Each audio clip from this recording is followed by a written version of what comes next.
നമസ്കാരം, BCV ന്യൂസിലേക്ക് സ്വാഗതം. പ്രധാന വാർത്തകൾ.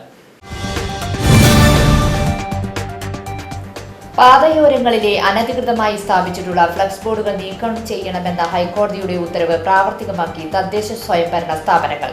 പ്രവൃത്തിയുടെ ഭാഗമായി വടക്കാഞ്ചേരി നഗരസഭാ പരിധിയിലെ പൊതുസ്ഥലങ്ങളിലെയും പാതയോരങ്ങളിലെയും ഫ്ലക്സ് ബോർഡുകൾ നീക്കം ചെയ്യാനുള്ള നടപടികൾ ആരംഭിച്ചു.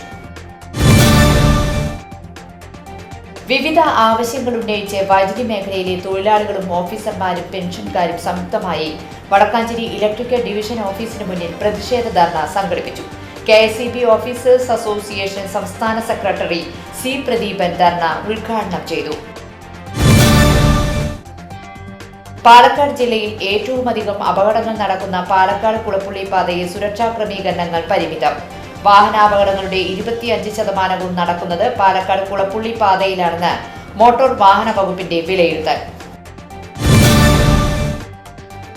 പ്രധാനമന്ത്രിയുടെ ഭക്ഷ്യ സംസ്കരണ സംരംഭങ്ങളുടെ രൂപവൽക്കരണ പദ്ധതിയുടെ ഭാഗമായി ബോധവൽക്കരണ പരിപാടി സംഘടിപ്പിച്ചു.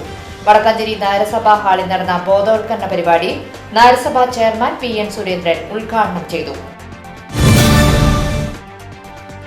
റഷ്യൻ കൂലിപ്പട്ടാളത്തിലകപ്പെട്ട തൃശൂർ സ്വദേശികളുടെ മോചനം. ജെയിനിന്റെയും ബിനിന്റെയും വിവരങ്ങൾ മോസ്കോയിലേക്ക് കൈമാറിയതായി റഷ്യൻ എംബസി ഓർത്തഡോക്സ് സഭാധ്യക്ഷനെ അറിയിച്ചു. കുടുംബത്തിന് വീഡിയോ സന്ദേശം ലഭിച്ചു.